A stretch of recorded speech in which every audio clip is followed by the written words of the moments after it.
Assalamualaikum warahmatullahi wabarakatuh. Pada video kali ini kita akan membahas tema menarik yaitu bagaimana mengenal konsumen di era 4.0. Apakah kalian tahu apa sih yang dimaksud dengan konsumen? Berikut ini adalah pengertian konsumen menurut Undang-Undang Nomor 8 Tahun 99 Pasal 1 Ayat 2 tentang perlindungan konsumen.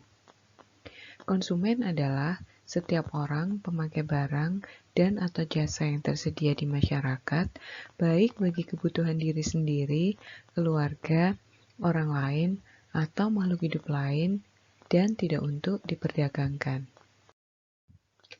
Konsumen dibagi menjadi dua, yaitu konsumen perorangan atau personal consumer dan konsumen organisasi.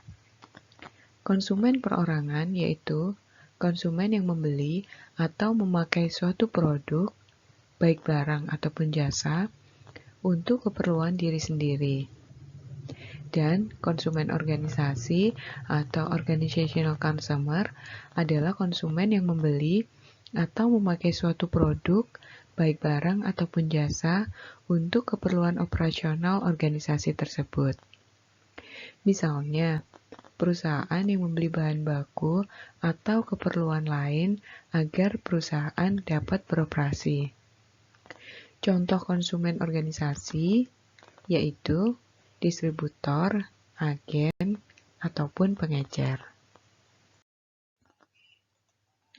Ada beberapa generasi di era 4.0 saat ini. Penamaan pada generasi-generasi yang ada sebelumnya berawal dari lahirnya teori generasi atau generation theory yang muncul di Amerika.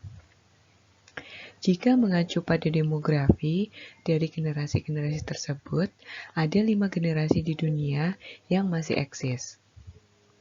Ada generasi baby boomers yang lahir tahun 1946 sampai 1954, generasi Jones yang lahir antara tahun 1955 sampai 1965, generasi X yang lahir antara tahun 1966 sampai 1976, kemudian masih ada generasi Y atau generasi milenial yang lahir tahun 1977 sampai 1994, dan generasi Z yang lahir antara tahun 95 sampai 2012. Masing-masing generasi ini memiliki karakteristik yang berbeda. Pada bahasan selanjutnya, kita akan melihat apa saja karakteristik pada masing-masing generasi. Generasi baby boomers lahir tahun 1946 sampai 1954. Generasi ini dinamakan baby boomers karena pada saat itu terjadi ledakan kelahiran dan pertambahan jumlah penduduk yang sangat besar.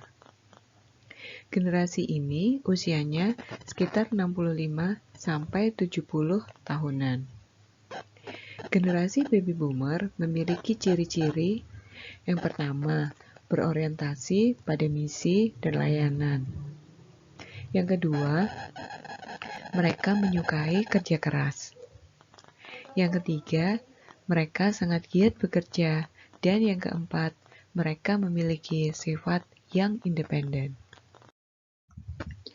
Generasi Jones yang lahir antara tahun 1954 sampai 1965 memiliki ciri antara lain: dikenal sebagai orang yang punya sifat cemas namun merupakan pribadi yang menyenangkan. Mereka cenderung tidak menyukai status quo atau hal-hal yang monoton. Kemudian saat ini usia mereka berkisar antara 56 sampai 64 tahun. Beberapa tokoh yang masuk generasi Jones antara lain Michael Jackson, Madonna, Sharon Stone, dan masih banyak lagi. Generasi X adalah generasi yang lahir antara tahun 1965 sampai 1976. Generasi ini memiliki ciri mandiri, cerdas, dan kreatif. Generasi X juga memiliki cara pandang dan karakter yang sesuai dengan ciri mereka. Generasi ini telah mendapatkan pendidikan tinggi dan sanggup menyelesaikan tugas dengan baik. Namun generasi ini juga dikatakan bermental konsumerisme. Usianya saat ini diperkirakan sekitar 45 tahun sampai 55 tahun. Generasi Y atau generasi milenial merupakan generasi yang lahir antara tahun 1977 sampai 1994. Ciri khas dari generasi ini adalah percaya diri, optimis, ekspresif, bebas, menyukai tantangan, terbuka terhadap hal baru, dan ingin tampil beda dari yang lain. Mayoritas dari generasi milenial menyukai kerja santai dan mampu mengerjakan beberapa hal secara bersamaan. Generasi ini peduli terhadap gaya atau style dan cepat beradaptasi dengan teknologi. Namun, generasi ini dianggap mudah bosan dan loyalitasnya dalam hal pekerjaan sangat-sangat kurang. Saat ini usianya diperkirakan sekitar 43 sampai 25 tahun. Generasi Z merupakan generasi yang lahir antara tahun 1995 sampai 2012. Generasi Z lahir saat penggunaan komputer, internet, dan smartphone sedang marak. Tak heran jika generasi ini akrab dengan penggunaan teknologi digital serta media sosial. Generasi Z memiliki pemikiran yang terbuka atau open mind. Mereka cenderung spontan dalam mengungkapkan perasaan dan pikiran. Generasi Z merupakan generasi yang paling terhubung, terdidik, dan termutakhir dibanding dengan generasi yang lain. Saat ini, usia dari generasi Z berkisar antara 7 sampai 12 tahun. Berikut ini merupakan gambaran perilaku belanja generasi baby boomers, generasi Jones, generasi X, Y, dan Z. Generasi baby boomers dan generasi Jones menyukai untuk berbelanja di toko konvensional, menyukai tawar-menawar, menyukai pelayanan yang sopan, dan menyukai belanja berdasarkan rekomendasi dari teman atau saudara. Sedangkan perilaku belanja generasi X, Y, dan Z adalah gemar berbelanja secara online melalui media sosial atau situs pencari. Kemudian, generasi ini juga memiliki loyalitas dan konsistensi pada suatu merek. Berikutnya, kita akan mengenal bagaimana tentang perilaku konsumen. Menurut Engel, Blackwell, dan Miniard, perilaku konsumen adalah tindakan-tindakan produk dan jasa, termasuk di dalamnya adalah proses keputusan yang mengawali serta mengikuti tindakan pembelian tersebut. Tindakan tersebut adalah terlibat secara langsung dalam proses memperoleh, mengkonsumsi, bahkan membuang, atau tidak jadi menggunakan suatu produk atau jasa tersebut. Sedangkan menurut The American Marketing Association, perilaku konsumen adalah proses membagi interaksi dinamis dari pengaruh dan kesadaran, perilaku dan lingkungan di mana seseorang melakukan pertukaran aspek kehidupannya. Pada dasarnya, perilaku konsumen secara umum dibagi menjadi dua, yaitu perilaku konsumen yang bersifat rasional dan irasional. Perilaku konsumen yang bersifat rasional adalah tindakan perilaku konsumen dalam pembelian suatu barang dan jasa yang mengedepankan aspek-aspek konsumen secara umum, yaitu seperti tingkat kebutuhan mendesak, kebutuhan utama atau primer, serta daya guna produk itu sendiri terhadap konsumen pembelinya. Perilaku konsumen yang bersifat irasional adalah perilaku konsumen yang mudah terbujuk oleh iming-iming diskon atau marketing dari suatu produk tanpa mengedepankan aspek kebutuhan atau kepentingan. Ciri-ciri perilaku konsumen yang rasional adalah: yang pertama, konsumen memilih barang berdasarkan kebutuhan. Yang kedua, konsumen memilih barang yang mutunya terjamin. Ketiga, barang yang dipilih konsumen memberikan kegunaan optimal bagi konsumen.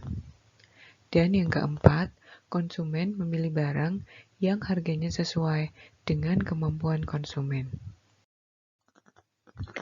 Kebalikannya, ciri-ciri perilaku konsumen yang irasional adalah: konsumen sangat cepat tertarik dengan iklan dan promosi di media cetak maupun elektronik. Yang kedua, konsumen memilih barang-barang bermerek atau branded yang sudah dikenal luas. Yang ketiga, konsumen memilih barang bukan berdasarkan kebutuhan, melainkan berdasarkan gengsi atau prestis. Kemudian, bagaimana cara mengenali perilaku konsumen? Dalam disiplin ilmu ekonomi, terdapat 3 pendekatan untuk mengenali perilaku konsumen. Pendekatan-pendekatan tersebut adalah sebagai berikut. Yang pertama, pendekatan interpretif. Yang kedua, pendekatan sains pemasaran yang didasari pada teori dan metode dari ilmu ekonomi dan statistika. Serta yang ketiga, pendekatan tradisional yang didasari pada teori dan metode dari ilmu psikologi kognitif, sosial, behavioral, serta ilmu sosiologi. Kemudian, bagaimana tips paling mudah mengenali perilaku konsumen? Yang pertama, dapat dilakukan dengan studi literatur, yaitu membaca buku, artikel, atau media yang lain. Kedua, bisa dengan menjelajah internet untuk mengakses berbagai informasi. Dan yang ketiga, berinteraksi langsung dengan konsumen untuk mengamati perilaku mereka. Kemudian, bagaimana cara kita untuk mengenali masalah konsumen? Yang pertama, jadilah pelanggan. Dengan menjadi pelanggan, kita akan merasakan bagaimana menggunakan produk atau menggunakan jasa atas layanan yang diberikan. Bisa jadi, ketika menjadi pelanggan, kita akan merasakan kekurangan atas produk atau jasa yang kita berikan kepada orang lain. Kedua, kita perlu mengamati sekeliling konsumen dan kompetitor. Hal tersebut perlu untuk melakukan evaluasi atas kekurangan dan kelebihan dari produk atau jasa kita dibandingkan dengan kompetitor. Ketiga, memperluas jejaring dan kenalan baru. Hal itu akan membawa wawasan serta pemikiran kita atas hal-hal baru. Keempat, sesekali kita perlu bertanya langsung atas masalah yang dihadapi oleh pelanggan. Dengan begitu, kita akan mendapatkan penjelasan yang komprehensif atas keluhan yang dirasakan pelanggan terhadap produk atau layanan yang kita berikan. Berikut ini adalah beberapa trik pemasaran yang dapat dilakukan oleh usaha mikro, kecil, dan menengah. Yaitu, 1. Menggunakan omnichannel untuk pemasaran. Omnichannel yaitu menggunakan semua saluran untuk melakukan promosi kepada pelanggan. Dan semua saluran tersebut sudah terintegrasi satu sama lain. Kedua, memberikan solusi bagi pelanggan. Saat pelanggan mengeluhkan suatu produk atau layanan, mereka pasti menginginkan suatu solusi. Sebagai pemilik bisnis, kita dituntut dapat memberikan solusi atas keluhan yang disampaikan oleh pelanggan, sehingga mereka dapat menikmati produk atau jasa yang kita berikan dengan nyaman. Ketiga, mengembangkan perpaduan back-end. Ibarat aplikasi di smartphone, apa yang tersaji di depan sekedar tampilan antarmuka atau interface. Untuk menampilkan interface yang bagus, diperlukan teknologi back-end yang dibangun dengan baik. Keempat, mempraktikkan antropologi digital. Antropologi digital berfokus pada hubungan antar manusia dan teknologi digital. Teknologi ini menyelidiki cara manusia berinteraksi dengan interface digital. Bagaimana mereka berperilaku dalam konteks teknologi dan bagaimana teknologi digunakan oleh manusia untuk berinteraksi satu sama lain. Salah satu praktek antropologi digital adalah social listening, yaitu proses proaktif untuk memantau percakapan tentang sebuah media di internet, khususnya media sosial dan komunitas online. Bagaimana mengatasi UMKM yang gagap teknologi di era 4.0? Di era revolusi industri 4.0, perkembangan dunia online memang sulit dibendung, terlebih bisnis online. Pemain-pemain bisnis baru pun bermunculan berkat tumbuhnya bisnis online. Lalu, bagaimana nasib para pelaku bisnis offline dalam menghadapi gempuran online yang sulit dibendung? Tentunya, para pemilik bisnis offline yang sebagian besar merupakan pelaku UMKM harus ikut memulai bisnis online. Beberapa alasan ini menjadi sebab mengapa pengusaha UMKM jangan sampai gaptek. Yang pertama, mereka harus melakukan adaptasi. UMKM bisa memantapkan diri untuk berubah lebih baik. Caranya dengan mulai beradaptasi secepat mungkin. Tentukan kapan kita akan mulai untuk melakukan adaptasi dengan teknologi. Yang kedua, mengikuti pelatihan teknologi dan bisnis. Pelatihan ini bisa membuka wawasan baru dan menjadi salah satu cara untuk meningkatkan pengetahuan tentang teknologi bisnis. Yang ketiga, mencari karyawan khusus. Mencari karyawan dengan latar belakang menguasai teknologi digital untuk bisnis akan menjadi bagian tim yang mengelola bisnis kita.